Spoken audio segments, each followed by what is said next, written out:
तर मित्रांनो, आपण सांगली जिल्हा मध्यवर्ती सहकारी बँक भरतीसाठी जी 2026 मध्ये होणार आहे, त्यासाठी आपण भारतीय सहकार क्षेत्र यावरती लेक्चर घेणार होतो आणि आज आपण ते रविवारी अपलोड करतोय. तर आपण आता या नोट्सला सुरुवात करू. म्हणजे या लेक्चरला आपण आता सुरुवात करू. या नोट्स मी तुम्हाला 2-3 दिवस झाले तेव्हा टेलिग्राम चॅनलला टाकलं तुमच्या सांगली डीसीसी बँकेच्या आणि आपल्या मयूरपंख अकॅडमीचं जे टेलिग्राम चॅनल आहे, त्यावरती आपण या नोट्स तुम्हाला शेअर केल्या होत्या.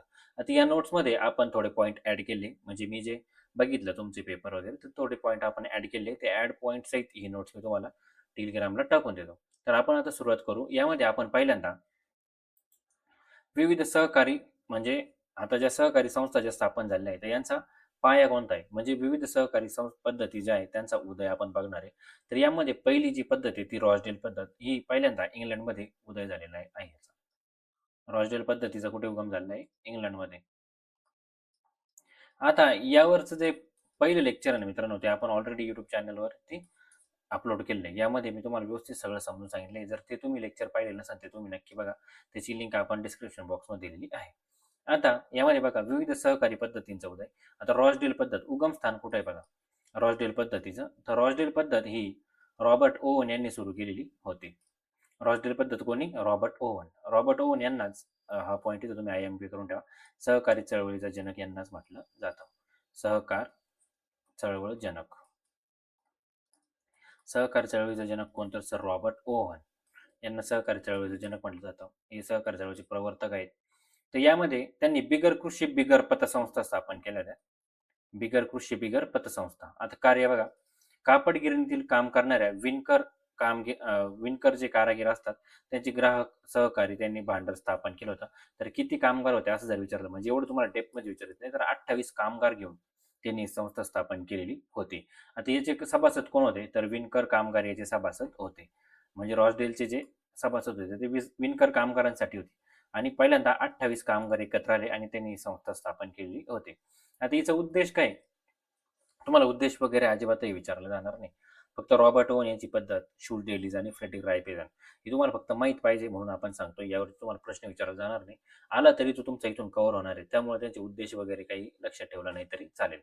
त्यांचा उद्देश बघा, आर्थिक सशक्तीकरण करणे, जीवनावश्यक वस्तू ज्या आहेत त्या तुम्ही स्वस्त दरात उपलब्ध करून देण्यासाठी रॉबर्ट ओवन यांनी जर आपण बघितलं तर इंग्लंडमध्ये ही संस्था स्थापन केलेली होती, रॉसडेल पद्धत. आता दुसरी बघा, शुल्स डेलीज पद्धत ही शुल्स डेलीज यांनी जर्मनीमध्ये स्थापन केलेली होती आणि मद्रास प्रांताने इंग्रजांच्या काळात जेव्हा पहिला माणूस पाठवला होता आपला फ्रेडरिक निकोल्सन, तो जर्मनीमध्येच गेला होता आणि तो 1892 मध्ये आपण फ्रेडरिक निकोल्सन पाठवला आणि त्यांनी जर्मनीमध्ये गेल्यावर याच पद्धतीचा म्हणजे रॉसडेल पद्धत आणि शुल्स डेलीज पद्धत यांचाच वापर करायला लावलेला होता. तर या शूल डेलीज यांनी शूल डेलीज पद्धत सांगितली. ही काय होती? आता ही बघा, बिगर कृषी बिगर पतसंस्था आहे. आता ही बिगर कृषी पतसंस्था आहे. म्हणजे आता ही बिगर पतसंस्था आणि ही पतसंस्था. जर तुम्हाला याच्यावर प्रश्न आले की रॉबर्ट ओवन यांनी कोणते सांगितले किंवा शूल डेलीज किंवा रायफेजन यांनी कोणते सांगितले, तर तुम्हाला ही माहिती पाहिजे. आता जर्मनीतील व्यापाऱ्यांना कर्ज पुरवठा करण्यासाठी, ही कोणासाठी रे? विणकरांसाठी. आणि ही जर्मनीतील व्यापाऱ्यांना कर्ज पुरवठा करण्यासाठी या संस्थेची स्थापना केली होती. यामध्ये आपण जर बघितलं तर आधी कोण होतं? विणकर कारागीर होते. तर आता यामध्ये कोण? कारागीर, औद्योगिक कामगार आणि व्यापारी यांच्यासाठी ही संस्था स्थापन केलेली आपल्याला दिसते. शूल डेलीज पद्धत. त्यानंतर सभासदांचा आर्थिक विकास करणे हे याचं उद्दिष्ट होतं. आता तिसरी बघू आपण, फ्रेडरिक रायफेजन यांची. ही कुठे होती रे? ही पण जर्मनीमध्येच आपल्याला दिसते. फ्रेडरिक रायफेजन पद्धत ही पण फ्रेडरिक रायफेजन यांनी जर्मनीमध्ये स्थापन केली होती आणि ह्या होत्या कृषी पतसंस्था. जेव्हा 1892 मध्ये आपला फ्रेडरिक निकोल्सन गेला, मद्रास प्रांताने त्याला पाठवलं होतं. तो म्हणे की ग्रामीण भागासाठी कोणती पद्धत लागू करा? रायफेजन पद्धत लागू करा. का बरं? तर ग्रामीण भागामध्ये कृषी पतसंस्था असतात आणि शहरी भागासाठी शूल्ड डेलीज पद्धत तुम्ही लागू करा, अशा शिफारसी त्यांनी केलेल्या होत्या. तर हा काय म्हणतो? कृषी पतसंस्था स्थापन करा. आता जर्मनीतील ग्रामीण शेतकऱ्यांना कर्ज पुरवठा करण्यासाठी या पतसंस्था स्थापन झाल्या होत्या आणि ह्या पतसंस्था शेतकऱ्यांसाठी होत्या. जर तुम्हाला प्रश्न आला की खालीलपैकी कोणत्या संस्थेमध्ये म्हणजे शेतकऱ्यांचं बद्दल सांगितलेलं आहे, तर ते आहे रायफेजन पद्धत. रॉसडेल पद्धत ही कोणासाठी होती? विणकर कामगारांसाठी. शूल्ड डेलीज पद्धत ही शहरी भागासाठी म्हणजे कारागीर असेल, औद्योगिक कामगार आणि व्यापाऱ्यांसाठी शूल्ड डेलीज पद्धत. आणि रायफेजन पद्धत कोणासाठी? तर शेतकऱ्यांसाठी. आता यामध्ये या चळवळीचा उद्देश काय होता? तर या चळवळीचा उद्देश जेव्हा आपण बघतो तेव्हा विकास आणि परस्पर मदतीवर भर देणे हे याचं उद्दिष्ट आपल्याला दिसतं. तर आपण आता या 3 संस्था बघितल्या. यावरती तुम्हाला एखादा प्रश्न विचारला जाऊ शकतो. आता बघू आपण की इंटरनॅशनल कोऑपरेटिव्ह अलायन्सची स्थापना आणि कधी झाली आणि त्याचे मुख्यालय, स्थापना आणि संचालक कोण आहे? याच्याबद्दल आपण माहिती बघू. तर हे आपण पहिल्या लेक्चरमध्येही सांगितलं होतं. तर आय-सी-एची स्थापना जर बघितली आपण, तर आय-सी-एची स्थापना आपल्याला ब्लूज पेन घेऊ आपण. आय-सी-एची स्थापना इंटरनॅशनल कोऑपरेटिव्ह अलायन्स. तर या इंटरनॅशनल कोऑपरेटिव्ह अलायन्सची स्थापना मुख्यालय त्याचं कुठे आहे? ब्रुसेल्स येथे मुख्यालय आहे. मुख्यालय कुठे आहे? ब्रुसेल्स. इथं आपण लिहिलंय ब्रुसेल्स इथं मुख्यालय. त्याची स्थापना झाली 1895 ला आणि त्याचे महासंचालक जर बघितले आपण तर एरियल गुआर्की. एरियल गुआर्की हे त्याचे महासंचालक होते. एरियल गुआर्की. आता मी तुमचे जे पेपर बघितले याचे ठाणे महानगरपालिकेने म्हणजे ठाणे जिल्हा मध्यवर्ती बँकेने जे प्रश्न विचारलेले तर त्यामध्ये असं इतके डेप्थमध्ये प्रश्न दिसत नाही आपल्याला. इतके डेप्थमध्ये याचे प्रश्न नाही आहे. आय-सी-ए बद्दल तर काय विचारलं नाही. पण जर तुम्हाला विचारलं आय-सी-एची स्थापना तर तुम्ही 1895 सांगा. त्याचं मुख्यालय जर विचारलं तर ब्रुसेल्स सांगा आणि महासंचालक एरियल गुआर्की. आता याच्यावरती नक्की प्रश्न येऊ शकतो मित्रांनो. सहकार्याची जुनी तत्वे आणि नवीन तत्वे याबद्दल हमखास प्रश्न विचारला जाऊ शकतो असं मला वाटतं. हे आपण ते जी मागं पी-डी-एफ टाकली होती मी त्याच्यामध्ये हा पॉईंट कव्हर केलेला नाहीये. पण यामध्ये आपण हा पॉईंट व्यवस्थित कव्हर केला नाही. यावरती तुम्हाला प्रश्न विचारला जाऊ शकतो. आता आपण बघितलं रॉसडेल पद्धत. तर रॉसडेल पद्धतीने कोणती तत्त्वे सांगितली होती? त्यानंतर आय-सी-एने म्हणजे इंटरनॅशनल कोऑपरेटिव्ह अलायन्सने अभ्यास गट स्थापन केला होता 1934 ला. त्यांनी कोणती तत्त्वे सांगितली? नंतर डी-जे कर्वे समिती होती. त्यांनी कोणती तत्त्वे सांगितली? आणि आताची जी रिसेंटची 1995 ची जी समिती आहे, जी स्वॅनाके बुक यांच्या अध्यक्षतेखाली होती. तिने कोणत्या तरतुदी सांगितल्या हे आपण बघितलं पाहिजे. म्हणजे ही आहेत सहकाराची जुनी आणि नवीन तत्वे. आता तुम्हाला लक्षात कोणते ठेवायचे आहे? तर मला असं वाटतं तुम्ही हे आय-सी-एचे जे 1995 ची जी तत्वे आहे, ते तुम्ही नक्की लक्षात ठेवा. त्याचे जे तत्व आहे. कारण ते तुम्हाला विचारलं जाऊ शकतं. आता रॉसडेल पद्धतीचे बघा. रॉसडेल पद्धतीचे मध्ये खुले सभासदत्व. तर खुले सभासदत्व हा जो टॉपिक आहे म्हणजे हा जो पॉइंट आहे तो सगळीकडं कव्हर झालेला दिसतो. म्हणजे सर्वांनी तो घेतलेला आहे. खुले सभासदत्व. आय-सी-ए 1934 ला जे झालं त्यांनी पण खुले सभासदत्व घेतलं. डी-जी कर्वे समिती खुले व ऐच्छिक सभासदत्व. इथं फक्त खुले सभासदत्व होतं. तर इथं खुले व ऐच्छिक सभासदत्व आलं. इथं ऐच्छिक हा शब्द आला आणि तोच पुढे कंटिन्यू झाला खुले व ऐच्छिक सभासदत्व. आता आपण एक एक बघू. खुले व ऐच्छिक इथं खुले सभासदत्व, लोकशाही नियंत्रण, भांडवलावर मर्यादित व्याज, राजकीय व धार्मिक तटस्थता, रोख व्यवहार, शिक्षण प्रसार आणि व्यवहाराच्या प्रमाणात लाभांश हे तत्व रॉसडेल पद्धतीने सांगितलेले होते. म्हणजे किती तत्व आहे जर आपण बघितले तर 1, 2, 3, 4, 5, 6 आणि 7 हे 7 तत्वे रॉसडेलने सांगितलेले दिसतात. 7 तत्व रॉसडेल पद्धतीने सांगितले होते. त्यामुळे तुम्हाला कोणते कोणते सांगितले हे तुम्ही लक्षात ठेवणं गरजेचं आहे. आता ही पहिली पद्धत आहे म्हणून लक्षात ठेवणं गरजेचं आहे. आणि डी-जी कर्वे आणि स्वॅना केबुक यांनी जे सांगितलेले तुम्हाला लक्षात ठेवणं गरजेचं आहे. आता इथे बघा, म्हणजे जे रॉसडेलनी सांगितले तेच पुढं कॅरी फॉरवर्ड होताना दिसतात आपल्याला.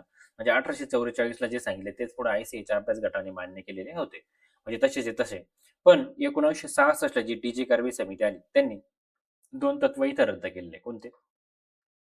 राजकीय व धार्मिक तटस्थता हा जो पॉइंट आहे, हा इथं बंद झालेला आहे. म्हणजे 1934 पर्यंतच राहिला तो काय पुढे कॅरी फॉरवर्ड झाला नाही. आणि रोख व्यवहार हा इथं बंद झालेला दिसतो. मग यांनी कोणती नवीन तत्वे आणली 2? तर यांनी एक नवीन तत्व आणलं, सहकाराअंतर्गत सहकार. हे तत्व कोणी आणलं तर 1966 जी समिती आहे, डी-जी कर्वे समिती. डी-जे कर्वे समितीने कोणतं तत्व आणलं तर सहकाराअंतर्गत सहकार. यावरती प्रश्न विचारला जाऊ शकतो का रे? तर नक्कीच. प्रश्न असा विचारला जाऊ शकतो की डी-जी कर्वे समितीने कोणतं नवीन तत्व ॲड केलं? तर तुम्हाला सांगायचं आहे सहकाराअंतर्गत सहकार. हे नवीन तत्व ॲड झालं. कोणते रद्द केले त्यांनी? तर राजकीय व धार्मिक तटस्थता. सॉरी. राजकीय व धार्मिक तटस्थता हे त्यांनी रद्द केलं आणि रोख व्यवहार हे जे होतं ते त्यांनी रद्द केलेलं आपल्याला दिसतं. आणि व्यवहाराच्या प्रमाणात लाभांश हे जे तत्व आधी होतं ते आता नफ्याची न्याय वाटणी. नफ्याची न्याय वाटणी यामध्ये म्हणजे यामध्ये बदललेलं आपल्याला दिसतं. आणि सहकाराअंतर्गत सहकार हे नवीन तत्व त्यांनी ऍड केलेलं आहे. 1966 ची डी जे कर्वे समिती. आता यामध्ये बघा नंतर 1995 जे नवीन तत्व आहेत स्वॅनाके बुक समितीने मांडलेले, तर यामध्ये खुले वाणिज्यिक सभासदत्व हे आलं. त्यानंतर लोकशाही नियंत्रण हेही आलं. सदस्यांचा आर्थिक सहभाग. आधी काय होतं, भांडवलावर मर्यादित व्याज. आता काय आलं, सदस्यांचा आर्थिक सहभाग. म्हणजे इथं हे चेंज झालेलं आहे. भांडवलावर मर्यादित व्याजच्या नंतर काय झालं, सदस्यांचा आर्थिक सहभाग. आता यांनी राजकीय व धार्मिक तटस्थता जे 1966च्या समितीने रद्द केलं होतं, तर यांनी काय आणलं नवीन, स्वातंत्र्य व स्वायत्तता. स्वातंत्र्य व स्वायत्तता आलं. इथं सहकार शिक्षण हे नवीन ऍड झालं होतं. म्हणजे इथं शिक्षण प्रसार होतच ऑलरेडी, फक्त त्याचं नाव सहकार शिक्षण. इथे सहकार शिक्षण कॅरी फॉरवर्ड झालेलं आहे. आता तुम्हाला लक्षात काय ठेवायचं आहे फक्त, सहकारांतर्गत सहकार हे 1966च्या समितीने सांगितलं. तर समाज कल्याणाची भावना हे जे नवीन तत्व आलं मित्रांनो, हे समाज कल्याणाची भावना 1995च्या समितीने सांगितलेलं होतं. आणि हे नवीन तत्व त्यांनी ऍड केलेलं आहे, समाज कल्याणाची भावना. 1966ची समिती सहकारांतर्गत सहकार आणि 1995ची समिती समाज कल्याणाची भावना. हे याच्या 4 समित्या आहेत, ते तुम्हाला लक्षात ठेवायचे आहे. पहिल्या दोनचे सारखेचे, नंतर कोणते चेंजेस झाले हे तुम्हाला लक्षात ठेवायचं आहे व्यवस्थित. आता ही त्रिस्तरीय समिती आहे, ते आपण नंतर बघू. आता आपण बघणार आहे भारतीय सहकार क्षेत्र. आता याबद्दलचा डिटेल व्हिडिओ आपण पहिला टाकलेला आहे यूट्यूब चॅनलवर, तो तुम्ही जाऊन बघा. आता आपण याचा म्हणजे तुम्हाला या नोट्स मी तुम्हाला शेअर केले होते 2-3 दिवस झाले तेव्हा, हे तुम्ही व्यवस्थित वाचले असतील. फक्त मी तुम्हाला यामध्ये जे की पॉईंट आहे ते तो व्यवस्थित समजून सांगतो. आता भारतीय सहकार क्षेत्रामध्ये तुम्हाला काय करायचं आहे मित्रांनो, सहकाराची संकल्पना. आता हे बघा, सहकार कशासाठी असतो रे, समान आर्थिक, सामाजिक किंवा व्यावसायिक उद्दिष्ट जेव्हा तुम्हाला साध्य करायचं असतं, तेव्हा व्यक्ती स्वच्छेने एकत्र येतात. हे लक्षात ठेवा. कोणी त्यांना जबरदस्ती एकत्र आणलेलं नसतं. त्यांची स्वतःची इच्छा असते आणि ते स्वतःच्या इच्छेने स्वेच्छेने एकत्र येऊन परस्पर सहकार्याच्या तत्वावर परस्पर सहकार्याच्या तत्वावर स्थापन केलेली संघटना म्हणजे काय, तर सहकार. यामध्ये आपण एच डी कलवर्ट यांची व्याख्या असेल ती पहिल्या लेक्चरमध्ये घेतलेली आहे. तर तुम्हाला लक्षात ठेवायचं आहे की एक सभासद एक मत हे सहकारी संस्थेचं महत्वाचं तत्व आहे. यावर तुम्हाला एमपीएससीने भरपूर वेळा प्रश्न विचारला, तुम्हालाही यावरती प्रश्न विचारला जाऊ शकतो की सहकाराचं लोकशाही तत्व काय आहे? तर एक सभासद एक मत हे सहकाराचं लोकशाही तत्व आहे. सहकाराची मूलभूत संकल्पना एकासाठी सर्व आणि सर्वांसाठी एक हे आहे. आता सहकारी संस्थेचा मूळ उद्देश हा नफा कमावणे करे नाही. नफा कमवणे हा जर कोणाचा उद्देश असेल तर तो व्यापारी बँकांचा आहे. तुम्हाला बँकिंग पण 10 मार्काला आहे, त्यावरही आपण लेक्चर घेऊ.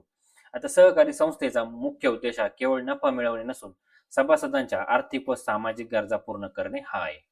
केवळ नफा कमावणे हा उद्देश कोणाचा असतो, तर व्यापारी बँकांचा असतो. व्यापारी बँका ह्याच्या असतात, त्यांचा हा उद्देश असतो. तर सहकाराचा उद्देश काय आहे? सभासदांचा आर्थिक व सामाजिक विकास करणे किंवा त्यांच्या गरजा पूर्ण करणे हे असतं. आता भारतातील सहकारी चळवळीची वैशिष्ट्य जर बघितली आपण, तर हे बघितलं आपण की ते स्वच्छेने एकत्र येतात. लोकशाही पद्धतीचे व्यवस्थापन, सभासदांचे समान मतदानाचे अधिकार असतात. एक व्यक्ती एक मत, हे तुम्ही लक्षातच ठेवा. एक व्यक्ती एक मत हे सहकाराचं उद्दिष्ट म्हणजे सहकाराचं वैशिष्ट्य आहे. परस्पर सहकार्य करतात, म्हणजे स्वेच्छेने एकत्र येऊन परस्पर सहकार्य. आर्थिक व सामाजिक विकास करून घ्यायचा आपला. नफा कोणाच सांगितलं आपण, व्यापारी बँकांचं. नफ्यापेक्षा सभासदांचे हित जोपासायचं. स्थानिक गरजांवर आधारित कार्य. सामूहिक मालकी, सामूहिक निर्णय प्रक्रिया, म्हणजे ते जेवढे सभासद असतात ते एकत्र निर्णय घेतात. त्यांच्यावरती असं कोणी बॉस वगैरे नसतं. ते स्वतः एकत्र येऊन त्यांची निर्णय प्रक्रिया घडवून आणत असतात. आर्थिकदृष्ट्या जे दुर्बल घटक असतात त्यांना मदत करणे. तुम्हाला माहिती आहे की सोसायटी वगैरे, सोसायटी भरायची, सोसायटी काढायची, हे सगळं सहकारी बँकेमध्येच असतं. त्यामध्ये तुम्ही कर्जही घेऊ शकता. आता भारतातील सहकार चळवळीची सुरुवात. आता बघू आपण, इंग्रजांच्या वेळी काय झालं, हे जे सावकार होते हे खूप लोकांना लुटत होते. मग या सावकारांच्या जाचातून आपल्याला बाहेर पडायला पाहिजे, यासाठी सहकार चळवळ सुरू झालेली दिसते. आता भारतात आधुनिक सहकार चळवळी सुरुवात ब्रिटिश काळामध्ये झाली. ब्रिटिश काळामध्ये कधी झाली हे जर तुम्हाला विचारलं तर 1892. 1892ला प्रथम कोणता प्रांत? मद्रास प्रांत. या मद्रास प्रांताने, जे आत्ताचं तामिळनाडू, हे पहिल्यापासून लोक हुशार आहे. मद्रास प्रांत यांनी काय केलं रे, फ्रेडरिक निकोल्सन याच्या अध्यक्षकारी कमिटी स्थापन केली आणि त्याला पाठवलं जर्मनीला. म्हणजे सुरुवात कुठून झाली? 1892 मद्रास इथून सुरुवात झाली. ग्रामीण भागातील शेतकरी मोठ्या प्रमाणावर सावकारांच्या कर्जाच्या विळख्यात होते. हो, आवाजावी व्याजदरामुळे ते त्रस्त होते. सावकारांचा व्याजदर तुम्हाला आजही माहिती कसा आहे. पीक अपयशामुळे कर्जबाजारी होत होते. पिकामध्ये का अपयश होतं? त्या इंग्रजांचा साराच एवढा होता की आपण पीक घ्यावा की नाही, आणि घेतलं तर तेच सगळे लुटून येत होते. त्यामुळे पीक अपयश, संस्थात्मक कर्ज उपलब्ध होत नव्हतं आणि सावकार लोकांना लुटून घ्यायचे. सावकार म्हणजे कोण रे? तेव्हाचे जमीनदार. जे जमीनदार शेतकऱ्यांच्या आतोनात हाल करत होते. या समस्यावर उपाय म्हणून सहकारी पतसंस्थांची निर्मिती करण्यात आलेली आहे. आता सहकारी पतपुरवठा संस्था कायदा 1904 याच्या आधी आपण थोडी पार्श्वभूमी बघू. आता 1892 ला कोणाला पाठवलं आपण? 1892 ला आपण मद्रास प्रांताने कोणाला पाठवलं? फ्रेडरिक रायफेझेन पद्धतीचा अभ्यास करण्यासाठी फ्रेडरिक निकोल्सनला पाठवलं. ओके. त्यानंतर 1901 ला भारत सरकारने पाठवलं. भारत सरकारने कमिटी स्थापन केली. त्या कमिटीचं नाव काय होतं? तर एडवर्ड लॉ यांच्या अध्यक्षतेखाली, एडवर्ड लॉ यांच्या अध्यक्षतेखाली एक कमिटी स्थापन केली आणि यांना पाठवलं त्यांनी. हे पण कुठे गेले? हे पण यांनी काय सांगितलं की ग्रामीण भागासाठी फ्रेडरिक रायफेझन आणि शहरी भागासाठी शुल्टेरिस. मग त्याच्यानुसार त्याच्यावर आधारित 1904 मध्ये आपला सहकारी पतपुरवठा संस्था कायदा म्हणजे पतसंस्था कायदा स्थापन झालेला दिसतो आपल्याला 1904 ला. कोणत्या समितीनुसार? तर एडवर्ड लॉ समितीनुसार. आता त्यावेळी गव्हर्नर म्हणजे त्यावेळी व्हाईसरॉय कोण होता? तर लॉर्ड कर्झन होता. लॉर्ड कर्झन त्यावेळी होता. लॉर्ड कर्झनची कारकीर्द जर बघितली आपण तर नुसत्या संस्था स्थापन करून माणसं नेमणे याच्यातच गेलेली दिसते. सहकारी पतसंस्था कायदा 1904 हा कायदा भारतातील सहकारी चळवळीच्या विकासातला महत्वाचा टप्पा आणि म्हणजे हा पहिलाच कायदा होता 1904 चा कायदा. या कायद्यानुसार पतसंस्था स्थापन करण्याची तरतूद होती. हा कायदा भारतातील सहकारी चळवळीच्या विकासातील महत्वाचा टप्पा होता. कोऑपरेटिव्ह क्रेडिट सोसायटीज ऍक्ट 1904 ज्याला असं म्हटलं जातं. आता हे एमपीएससीच्या पॉईंट नुसार का बरं? कारण हा सहकार हा टॉपिक पहिल्यांदा राज्यसेवा मेन्सला होता. त्याचे जर तुम्ही पीवायक्यू बघितले नका, त्याची पीवायक्यू नका बघू, ते खूप डीपमध्ये. एमपीएससी पॉईंट म्हणजे भारतामध्ये सहकारी पतसंस्थांना कायदेशीर मान्यता कोणत्या कायद्यातून मिळाली, असा प्रश्न विचारला होता मित्रांनो. राज्यसेवा 2022 पूर्व परीक्षेला विचारला होता हा प्रश्न. तर सहकारी पतसंस्था कायदा 1904 त्यावरती मुलांनी आक्षेप घेतला होता 1912 1904, पण पहिला कायदा 1904 होता. त्यामुळे हा प्रश्न बरोबर आलेला होता तेव्हा माझा. मी 2 राज्यसेवा मेन्स दिल्या मित्रांनो. सहकारी पतसंस्था कायदा 1904 हा कायदा भारतातील सहकारी चळवळीच्या विकासातला महत्वाचा पद आपण बघितला जो प्रश्न आलाय. ठीक आहे, तुम्ही हे पण लक्षात ठेवा. ग्रामीण भागात स्वस्त कर्ज उपलब्ध करून द्यायचं होतं त्याला. सावकारी पद्धतीला पर्याय निर्माण करायचा होता. इथे डायरेक्ट पर्यायच निर्माण करायचा होता आपल्या, कारण सावकार शेतकऱ्यांची मोठी लूट करत होते. शेतकऱ्यांना आर्थिक मदत करणे आणि बचतीची सवय निर्माण करणे यासाठी सहकारी पतसंस्था कायदा 1904 करण्यात आलेला होता. आता या कायद्यानुसार हा जो सहकारी संस्था कायदा 1912चा आहे मित्रांनो, हा खूप आयएमपी होता सहकारी चळवळीसाठी. 1904च्या कायद्याची व्याप्ती जर आपण बघितली तर ती केवळ पतसंस्था स्थापन करण्यापुरती होती. तर 1912च्या कायद्यामुळे सहकार क्षेत्राचा विस्तार करण्यात आला. आता या नोट्स बघितल्या आपण, हँडरिटन नोट्स या आपण बनवलेल्या आहे. तर यामध्ये तुम्हाला खूप म्हणजे आय-एम-पी डिटेल्स एकदम शॉर्टमध्ये दिले. तुम्ही वाचले ना तरी तुमचं काम होऊन जाईल. आता लक्षात ठेवा तुम्हाला इथं बघा, 1904 ला काय रे? पतसंस्था फक्त, आणि 1912 ला काय? व्यापक सहकारी संस्था. आता याचे परिणाम काय झाले? पतसंस्थांव्यतिरिक्त इतर सहकारी संस्था स्थापन करण्याला प्रोत्साहन मिळालं. सहकारी संस्थांच्या संघटनांना कायदेशीर आधार मिळाला आणि विविध प्रकारच्या सहकारी संस्थांच्या स्थापनेचा मार्ग इथं मोकळा झालेला दिसतो आपल्याला. तुम्हाला फक्त की पॉईंट हायलाईट करायचे आणि तेच लक्षात ठेवायचे आहे. आता एडवर्ड मॅक्लेनेगन समिती ही कधी आली? 1914 ला आली होती, पण तिचा अहवाल 1915 ला होता. त्याच्यामुळे तुम्ही लक्षात ठेवा की समिती कधी 1914 ला आपण पाठवली होती, एडवर्ड मॅक्लेनेगन. आणि यांनी महत्वाची शिफारस सगळ्यात जास्त तुम्ही लक्षात ठेवा, त्रिस्तरीय समिती, संस्था ज्या आहेत त्या एडवर्ड मॅक्लेनेगन समितीमुळेच निर्माण झालेल्या आहेत. आता त्रिस्तरीय संस्था कोणत्या हे आपण बघणार आहे, त्याची आपण पीपीटी तयार केलेली आहे. एडवर्ड मॅक्लेनेगनने काय सांगितलं तर 1914-1915 अहवाल आला. आणि तुम्हाला डायरेक्ट प्रश्न विचारला जाऊ शकतो की सहकारी संस्थांची जी त्रिस्तरीय रचना आहे ती कोणत्या समितीच्या शिफारशीनुसार आली? तर तुम्हाला तिथं उत्तर द्यायचं आहे एडवर्ड मॅक्लेनेगन समिती 1914. समजलं? आता भारतातील सहकार चळवळीचा अभ्यास करण्यासाठी मॅक्लेनेगन समितीची स्थापना करण्यात आली. यामध्ये या समितीच्या प्रमुख शिफारशी जर बघितल्या तर सहकारी संस्थांची संख्या वाढवणे, ग्रामीण पतव्यवस्था मजबूत करणे, सहकारी शिक्षण आणि प्रशिक्षण देणे, सहकारी संस्थांमध्ये लोकसहभाग वाढवणे. आता तुम्ही हे जे कोणते जरी आले ना तिथं, तर या बरोबरच करणार. ओके. यामध्ये असं नाकारायला काही पॉइंटच नाही आहे. पण तुम्हाला एकच प्रश्न विचारला जाऊ शकतो, वन लाईनर, जे म्हणजे त्रिस्तरीय रचना. त्यासाठी तुम्हाला काय लक्षात ठेवायचं, एडवर्ड मॅकलेगन समिती. आता हे महत्त्वाचे वर्ष जे आपण तुम्हाला सांगितले, हेही तुम्हाला लक्षात ठेवायचे. 1904चा कायदा, 1912चा, 1914ची समिती. 97वी घटनादुरुस्ती कधी? 2011ची, जी लागू झाली 15 फेब्रुवारी 2012. व्हॅलेंटाईन डेच्या दुसऱ्या दिवशी, असं जर तुम्ही लक्षात ठेवलं तरी तुमच्या लक्षात राहील की 15 फेब्रुवारी 2012. मग व्हॅलेंटाईन डेच्या दिवशी का बरं नाही? तर त्या दिवशी सगळे बिझी असतात ना. मग का बरं आपण घटनादुरुस्ती त्या दिवशी नाही? त्या दिवशी संसद पण बिझी होते.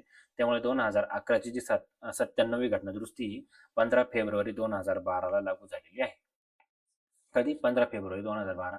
आणि सहकार मंत्रालय आपण 2021 साली सेपरेट केलेलं आहे. आता आपण आधी त्रिस्तरीय रचना बघून घेऊ. सहकाराची त्रिस्तरीय रचना. आता त्रिस्तरीय रचना बघा. लघु मुदतीच्या कर्ज देणाऱ्या बँका. आता हे कशासाठी आहे? हे बघा, राज्य सहकारी बँक ही सगळ्यात शिखरला असते, म्हणजे सगळ्यात वरती. असं जर आपण बघितलं तर इथं राज्य सहकारी बँक, राज्य, राज्य, इथं जिल्हा आणि इथं गाव, अशी ही रचना असते त्रिस्तरीय. कोणी सांगितली त्रिस्तरीय रचना? कमेंटमध्ये सांगा. आता आपण आधी सांगितलं, आता तुमच्या लक्षात राहण्यासाठी तुम्ही त्याची कमेंट करून टाका. राज्य सहकारी बँक राज्य स्तरावर सर्वोच्च हे असते. सभासद, बिगर सभासद यांच्याकडून ठेवी स्वीकारतात. ठेवी कोणाकडून स्वीकारतात? तर ठेवी फक्त सभासदांकडून नाही, तर सभासद आणि बिगर सभासद याच्यावरती तुम्हाला प्रश्न विचारला जाऊ शकतो. तुम्हाला जे की पॉईंट महत्त्वाचे वाटणार ते तुम्ही लक्ष लिहून घेऊ शकता. सभासदांना शेअर्सची विक्री करतात. हीच म्हणजे राज्य सहकारी बँक असतात त्याच फक्त शेअरची विक्री करतात. बाकीच्या दोन खालच्या त्या शेअरची विक्री करत नाहीत. राज्यातील सहकारी संस्थांच्या लघु व मध्यम मुदतीच्या पतगरजा भागवतात. दीर्घ नाही हा, लघु आणि मध्यम. दीर्घसाठी कोणती? तर भूविकास बँका असतात, त्या दीर्घ कर्ज भागवतात. ही जी त्रिस्तरीय त्याच्यामध्ये आपण बघतोय ग्रामीण भागासाठी राज्य सहकारी बँक असेल, जिल्हा मध्यवर्ती सहकारी बँक आणि गाव पातळीवरच्या त्या दीर्घ कर्ज भागवत नाही, तर दीर्घ कर्ज भूविकास बँका. तुम्हाला याच्यावरही प्रश्न विचारला जाऊ शकतो, जे आपण पुढे बघणार आहे. आता लघु व मध्यम मुदतीच्या पतगरजा भागवण्यासाठी डायरेक्ट प्रश्न विचारला जाऊ शकतो. जिल्हा मध्यवर्ती बँक डीसीसी, आरबीआय, नाबार्ड यांच्यातील दुवा म्हणून कार्य करतात. तर कोणाकोणामधील दुवा आहे ना? तिकडे वरती आरबीआय आणि खाली नाबार्ड यांच्यामधले ती दुवा म्हणून काम करते. नाबार्डचे नियंत्रण असतं राज्य सहकारी बँकेवर. नाबार्ड पुनर्वित्त पुरवठा करतं सहकारी बँकेला. महाराष्ट्र राज्य सहकारी बँकेची स्थापना कधी झाली? तर 11 ऑक्टोबर 1911 साली राज्य सहकारी बँकेची स्थापना झालेली दिसते आपल्याला. 11 ऑक्टोबर 1911. आता पुढे जिल्हा मध्यवर्ती सहकारी बँक. जिल्हा मध्यवर्ती सहकारी बँक या बँका जिल्ह्यातील सर्व प्राथमिक सहकारी संस्था, संघ व जिल्ह्यातील सहकारी चळवळीचे नेतृत्व करते. लघु व मध्यम मुदतीचा कर्ज पुरवठा, प्राथमिक कृषी पतसंस्थांना पुनर्वित्त पुरवठा. आणि याचे दोन प्रकारामध्ये वर्गीकरण होतं. शुद्ध सहकार पतसंस्था, यामध्ये सदस्यता फक्त प्राथमिक सहकारी संस्थांनाच मिळते. म्हणजे याचे दोन प्रकार. कसं? आता शुद्ध मध्ये काय? तर यामध्ये ज्या प्राथमिक सहकारी पतसंस्था असतात ना, आपल्या ज्या खेडेगावात स्थापन झालेल्या, त्याच फक्त याचे सदस्य असतात. आणि मध्यवर्ती सहकारी पतसंस्था, यामध्ये सदस्यता इथं काय? मध्यवर्ती बँकाचे, म्हणजे मध्यवर्ती. तर यामध्ये जर बघितलं आपण तर दोन जण. कोण? एक म्हणजे सदस्यता सहकारी संस्था, तसेच व्यक्ती. सहकारी संस्था आणि व्यक्ती यांच्यासाठी हे असतं. जिल्हा मध्यवर्ती सहकारी बँक तुम्हाला लक्षात ठेवायचं आहे. आता पॅक्स, प्राथमिक कृषी सहकारी पतसंस्था, ग्रामीण भागातील 10 किंवा त्यापेक्षा जास्त व्यक्ती सभासद. IMP नोटच करून घ्या. किती व्यक्ती? 10 प्लस. ग्रामीण भागातील 10 किंवा त्यापेक्षा जास्त व्यक्ती सभासद शुल्क भरून स्थापू शकतात. अल्प व मध्यम मुदतीचं कर्ज आपण अगेन बघितलं. सदस्यांमधूनच अध्यक्ष आणि सचिवांची निवड होते आणि सभासदांनी जमवलेले भांडवल व पतसंस्थांमध्ये ठेवलेले ठेवी यातून भांडवल उभारणी करतात. तर शेअर कोण? राज्य सहकारी बँका. या शेअर मधून. आणि या कशातून? सभासदांनी जमवलेलं भांडवल व पतसंस्थांमध्ये ठेवलेले ठेवी यातून.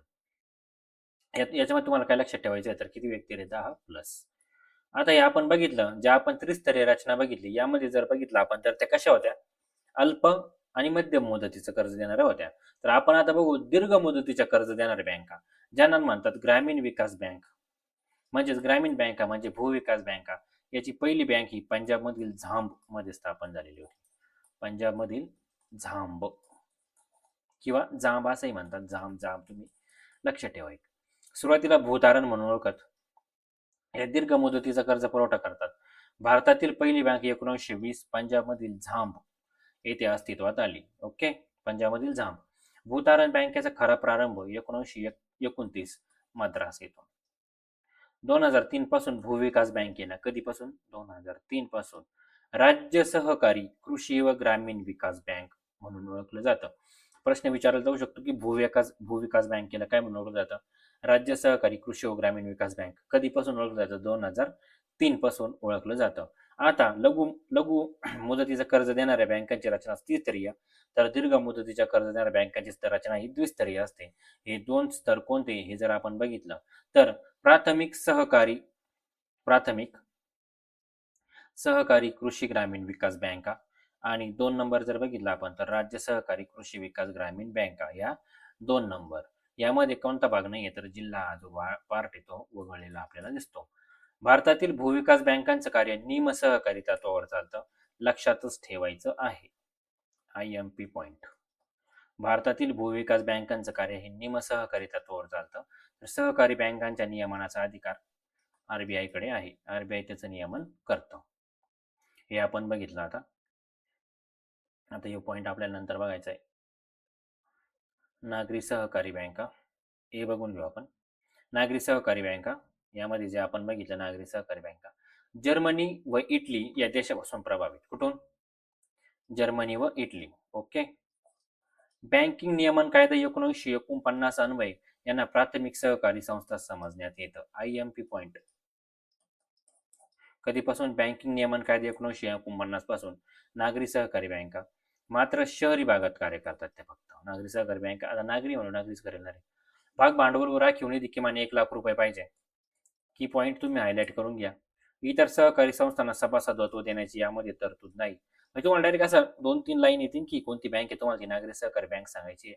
आणि याच्यावरती आरबीआय आणि राज्य सहकारी यांचं दुहेरी नियंत्रण असतं. कोणाचं?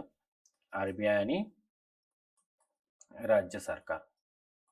राज्य सरकार यांचं यावरती दुहेरी नियंत्रण दिसतं आपल्याला. नागरी सहकारी बँकेमध्ये 2-3 पॉईंट तुम्ही लक्षात ठेवायचं आहे. आता कृषी प्रक्रिया सहकार संस्था. कृषी प्रक्रिया केंद्र स्थापन करण्यासाठी सहकार संस्थांना राज्य शासन अर्थसहाय्य पुरवते. साखर कारखाने, कापूस पिंजणी म्हणजे कापूस गिरण्या व घासाळ्या बांधणी संस्था, सूतगिरण्या, हातमाग व यंत्रमाग, दुग्ध, मत्स्य व्यवसाय, भात भात गिरण्या, तेल गिरण्या, इतर प्रक्रिया केंद्र यांचा कृषी प्रक्रिया सहकार संस्थांमध्ये समावेश होतो. तुम्हाला हे लक्षात ठेवायचं आहे की कृषी प्रक्रिया सहकार संस्थांमध्ये कशाचा समावेश होतो? तर इथून म्हणजे साखर कारखान्यापासून तर इथपर्यंत हे तुम्हाला पॉइंट लक्षात ठेवायचा आहे. पण मला नाही वाटत याच्यावरती प्रश्न येईल. पण तुम्ही एकदा याच्यावरती नजर मारून घ्या.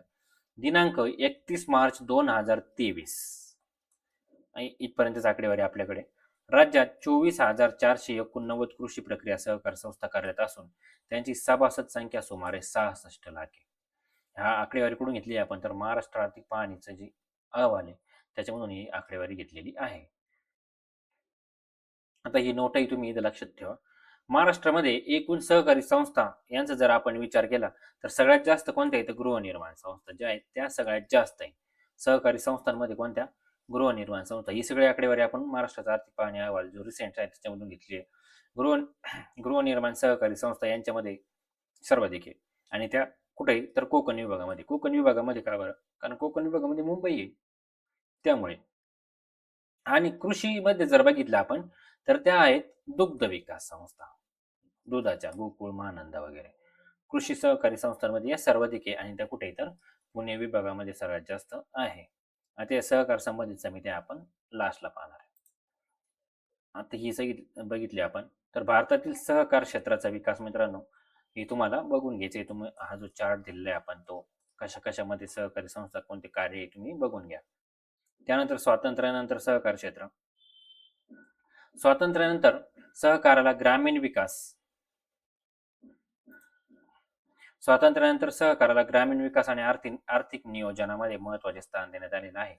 त्याच्यामध्ये प्रमुख उद्दिष्टे ग्रामीण विकास करायचा, कृषीचा, शेतकऱ्यांना कर्ज पुरवठा करा, ग्रामीण रोजगार निर्मिती करा, उत्पादन व विपणन सुविधा, बाजारपेठा उपलब्ध करून द्या, आर्थिक विषमता कमी करा, सामाजिक न्याय साध्य करा, बचत व भांडवलाची निर्मिती करा, राष्ट्रीय अर्थव्यवस्थेत हातभार लावणे हे स्वातंत्र्यानंतरचं ते प्रमुख उद्दिष्ट आपल्याला दिसतं.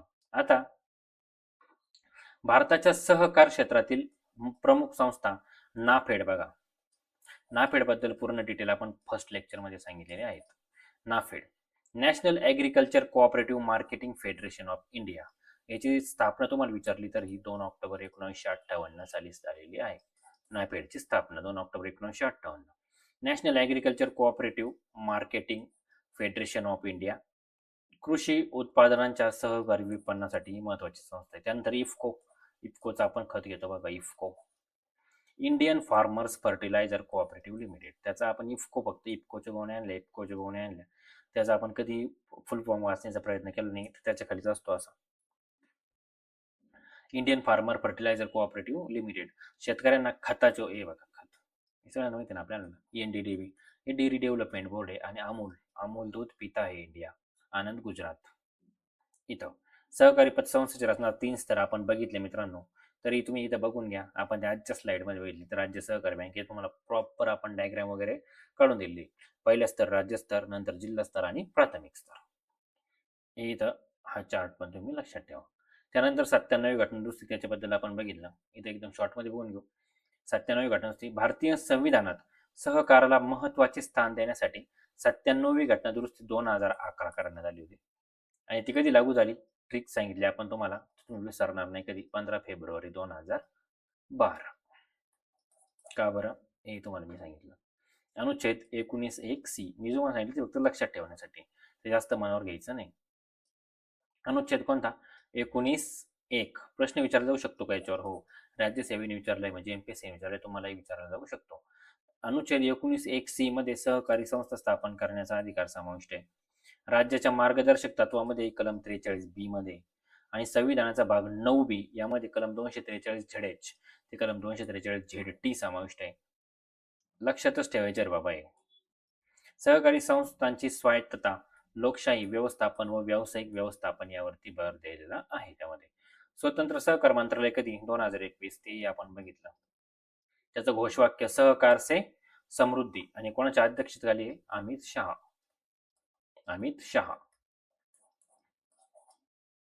सहकार म्हणजे एकासाठी एक, सर्वांसाठी, एकासाठी सर्व, सर्वांसाठी एक. याचं घोषवाक्य इथं लक्षात ठेवा. आणि कधी स्थापन झालं हे तुम्हाला इथं लक्षात ठेवायचं आहे. नोट्स तुम्हाला ऑलरेडी दिलेले आहे, त्याच्या नवीन नोट्स इथे मी टेलिग्राम चॅनलवर टाकतो. सहकार क्षेत्राचे आर्थिक महत्त्व काय? सहकार क्षेत्राचं आर्थिक महत्त्व काय होतं? सहकार क्षेत्राने कशासाठी स्थापन केलं आपण सहकार? शेतकऱ्यांना कर्जाची उपलब्धता होते. आपण म्हणतो बघा, सोसायटी घेतली, सोसायटीचं फेरफार केली. ती सोसायटी म्हणजे काय रे? तर सहकार आणि त्याचं कर्ज असतं, जे की आपण घेतलेलं असतं, जे आपल्या सातबाऱ्यावर त्यांनी मांडून ठेवलेलं असतं. शेतकऱ्यांना सॉरी शेतकऱ्यांना कर्जाची उपलब्धता करून देणे, सावकारांच्या कर्जापासून मुक्तता मिळवणे, उत्पादनासाठी आवश्यक साधनांची सोय, खरेदी, उत्पादन, विक्री यासाठी बाजारपेठा उपलब्ध करून देणे, उत्पादन खर्च कमी करणे आणि नफा वाढवणे, ग्रामीण भागातील बेरोजगारी कमी करणे, आर्थिक विकासाबरोबरच सामाजिक व सर्वांगीण विकास करायला मदत करणे. आणि लोकशाही मूल्याची कशी जोपासना होते? तर लक्षात ठेवा, एक व्यक्ती एक मत. हा खूप महत्वाचा पॉइंट आहे, एक मत. प्रमुख समस्या काय रे सहकारी क्षेत्राच्या? आपल्याला माहिती आहे. तर तुम्ही सहकारी बँकेत जा कधी आणि त्याचा इन्फ्रास्ट्रक्चर पहा. काही नाही, एखादा लॅपटॉप असतो, म्हणजे 1-2 कम्प्युटर. तिथं ते माणसं असतात, ते कम्प्युटर व्यवस्थित चालत नाही. त्यावरती तुम्हाला जे पासबुक असतं ते हातानंच लिहून देतात. म्हणजे परिस्थिती एकदम हाताबाहेर गेलेली आहे आपल्या सहकार क्षेत्राची. जर तुम्ही बँका वगैरे बघितले गावाकडे जाऊन, तुमच्या इकडे नाही माहित मला, पण आमच्या इकडे तर लई भयंकर कंडिशन आहे बाबा. राजकीय हस्तक्षेप हे तर सगळीकडे, हे काय सांगायचा पॉईंट नाही. आणि तुम्ही बरोबरच करणे. आर्थिक गैरव्यवस्थापन व अपारदर्शकता, म्हणजे मोठे मोठे झोल जर लपवायचे असेल तर सहकारी बँक आहे. सगळं ओके तिथं. थकीत कर्जाची समस्या, म्हणजे आमच्या इकडं जर तुम्ही गेले ना बँकेत आणि तुम्ही जर जास्त मागितले ना पैसे, तर ते पैसे संपलेले असतात तिथं. म्हणजे एवढे कंडिशन बेकार आहे. व्यावसायिक व्यवस्थापनाचा अभाव, सभासदांचा कमी सहभाग व जागरूकतेचा अभाव. यामध्ये काही संस्थांमध्ये भ्रष्टाचार. आता हे काही मी का टाकलं, काही मी नाही माहिती. सगळीकडे दिसतो आपल्याला. तंत्रज्ञानाचा अपुरा वापर आणि स्पर्धेमुळे सहकार क्षेत्र मागे पडते. आता जर तुम्ही सहकारी बँकेत जा आणि त्याच्याच पुढच्या कोपऱ्यामध्ये असणारे जे ॲक्सिस बँक किंवा ICICI बँक या ज्या बँक आहे यांच्यामध्ये जा. म्हणजे काय फील येतो तुम्ही चेक करा. सहकार क्षेत्र सुधारण्यासाठी काय उपाय? पहिले म्हणजे आपले क्षेत्र सुधारायचं नाही. म्हणजे एकदम प्रॅक्टिकल विचार केला तर. का बरं? कारण मग खाजगी क्षेत्रातून पैसा कोण उकळेल? संस्थांमध्ये पारदर्शकता आणणे, पण हे आपल्याला कागदी तर लक्षात ठेवणे ना. आणि हे काही तुम्ही बरोबर करा याचा काही विषय नाही, याच्यावरची प्रश्न येणार नाही. संस्थांमध्ये पारदर्शकता आणणे, व्यावसायिक व कुशल व्यवस्थापन, नियमित लेखापरीक्षण केलं पाहिजे, म्हणजे झोल होणार नाही. सभासदांचा सक्रिय सहभाग वाढवणे, कर्ज वसुली यंत्रणा मजबूत करणे. शेतकरी हो, शेतकरी कर्ज देत्या. तुम्ही जे मोठ्या शेतकऱ्यांना कर्ज दिले त्यांचं ते करा. तंत्रज्ञानाचा प्रभावी वापर करा. यासाठी ते जे कर्मचारी यांना व्यवस्थित शिक्षण द्या. आता व्यवस्थित भरत्या होत आहेत.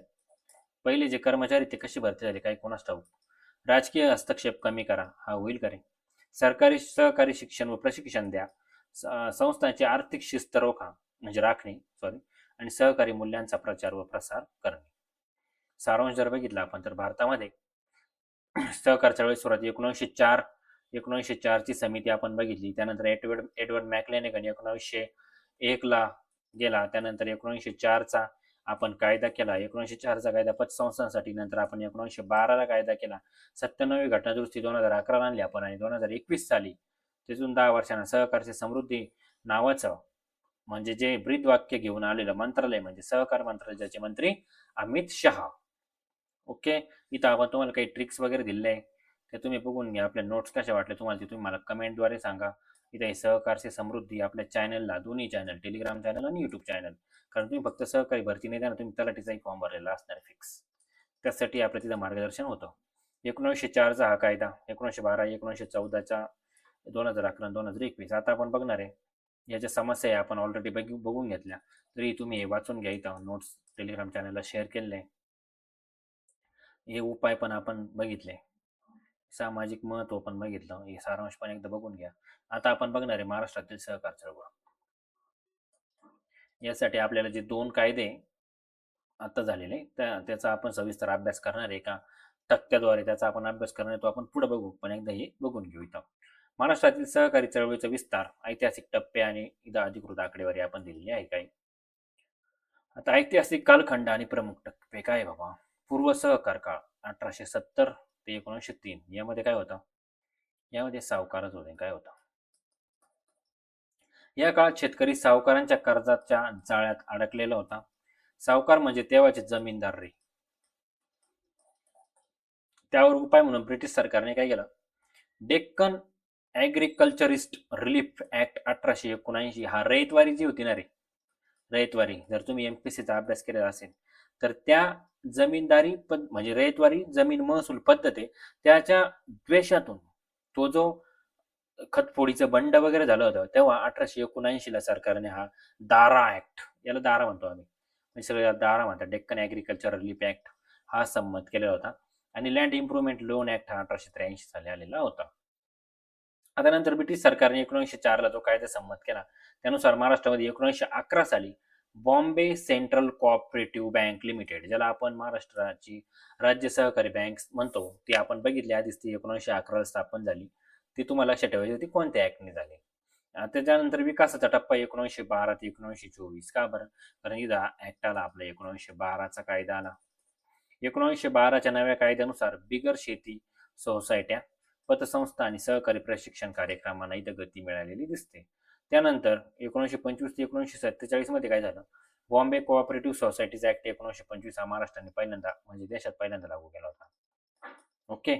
याद्वारे गृहनिर्माण पणन म्हणजे मार्केटिंग आणि 1930 मध्ये बॉम्बे कोऑपरेटिव्ह इन्शुरन्स सोसायटीची स्थापना झालेली आहे. तुम्हाला हे काय करायचं आहे? लिहून घ्यायचं आहे कधी काय झालं, कारण याच्यावरती डायरेक्ट प्रश्न विचारला जाऊ शकतो.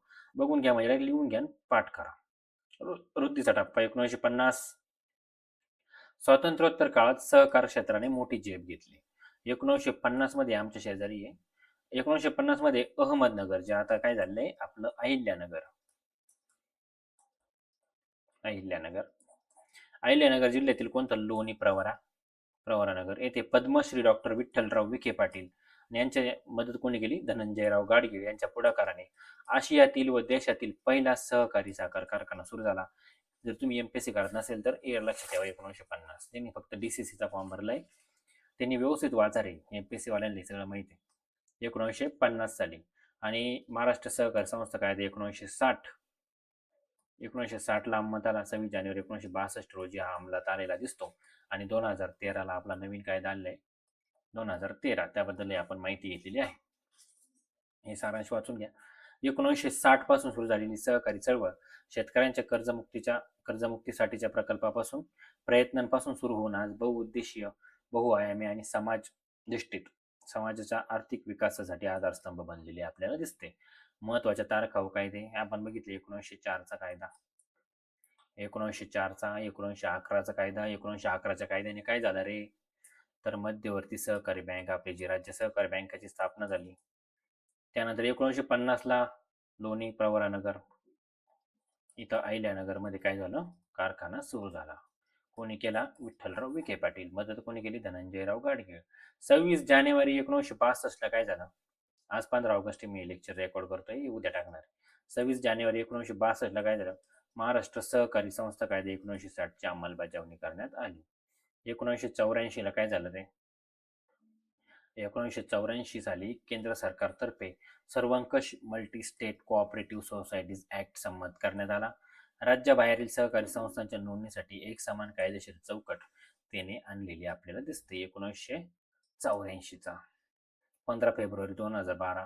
मला नाही वाटत तुम्ही आता विसरशाने. 15 फेब्रुवारी 97वी घटना दुरुस्ती आली. तिने कोणती कोणती चेंजेस झाले तेही आपण बघितले. आपण ती जी आकडेवारी बघितली मगाशी, तर ती रिसेंट आकडेवारी होती, त्यामुळे त्याच्यावर तुम्ही जास्त फोकस करा. हे विचारलं जाईल का एकूण सदस्य संख्या वगैरे? तर मला नाही वाटत ते विचारलं जाईल, पण तुम्ही ती मगाशी जे मी तिथं खाली लिहिली आहे बघा, आकडेवारी याची आपली महाराष्ट्र आर्थिक पाहणी अहवालातली, ती आकडेवारी तुम्ही पाठ करा. ओके. आता आपण बघू त्याचे दोन सहकार संबंधित काही समित्या. यामध्ये आपण बघणार आहे, तुम्हाला लक्षात ठेवायचं आहे त्यांनी काय काय केलं. आरजी सरैया समिती 1945. नाव सहकार नियोजन समिती. आता मी काय करतो इथं हायलाईट करतो, म्हणजे तुम्ही ते लक्षात ठेवा. इथं मी करेल असं, हे जे क्रमांक आहे ना तिथं. आरजी सरैया समिती 1945 ला आली. ही महत्वाची आहे. आरजी सरैया समिती चळवळ ग्रामीण भागामध्ये पोहोचवण्यासाठी. काय म्हणे? चळवळ ग्रामीण भागामध्ये पोहोचवा. बरं, सहकार नियोजन समिती ही कोणाच्या अध्यक्षतेखाली स्थापन करण्यात आली असं जर विचारलं, तर तुम्हाला त्याचं नाव काय द्यायचंय? त्या सदस्य अध्यक्षांचं नाव आरजी सरैया. एडी गोरवाला समिती एकदम महत्वाची, ही ग्रामीण भागासाठी स्थापन करण्यात आली होती 1951ला. आणि ह्याच समितीनुसार 1954 साली एसबीआय, म्हणजे आधी ज्या इम्पेरियल बँका होत्या त्यांचं रूपांतर एसबीआय मध्ये केलेलं होतं 1954 साली. कोणाच्या अध्यक्षतेखाली? तर एडी गोरवाला. त्या समितीचं नाव काय? अखिल भारतीय ग्रामीण पतपुरवठा सर्वेक्षण पाहणी समिती. ही कोणाच्या अध्यक्षतेखाली? तर एडी गोरवाला समिती 1951. हे बघा इथे लिहिले, स्टेट बँकेची निर्मिती झाली. ग्रामीण पतपुरवठ्यासाठी संस्थात्मक प्रयत्न झाले पाहिजे, हे असं एडी गोरवाला यांनी सांगितलं. एस निजलिंगप्पा समिती सहकारी शेती कार्यगट, ही काय एवढी महत्वाची नाहीये. बी व्यंकटप्पा नाबार्ड, हे लक्षात ठेवा रे. व्ही डी शिवरामन समिती 12 जुलै 1882 रोजी कृषी व ग्रामीण विकासासाठी संस्थात्मक पटपुरवठा योजना नाबार्डची स्थापना बी व्ही शिवरामन. बी व्ही या बी डी, बी डी ने, बी व्ही शिवरामन. बी व्ही शिवरामन, बी व्ही शिवरामन हे नाबार्डची निर्मिती. नंतर तुम्हाला लक्षात ठेवायचं शिवराज पाटील समिती 2012. शिवराज पाटील समिती 2000 म्हणजे 12 क्रमांकाची शिवराज पाटील समिती 2009ची. यांनी सहकारी संस्थांना घटनात्मक मान्यता मिळाली पाहिजे असा, म्हणजे असा निष्कर्ष मांडला होता.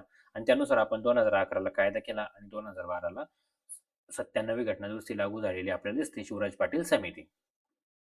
तुम्हाला लक्षात किती समित्या ठेवायच्या आहेत? तर या 4 समित्या आहेत, तुम्हाला लक्षातच ठेवायच्या आहेत काही झालं तरी, बाकीच्या वाचून घ्यायच्या आहे. लक्षात घ्या, हायलाईट पॉईंट केले ती व्यवस्थित वाचा, यामुळे तुमचा एकही प्रश्न चुकणार नाही. धन्यवाद.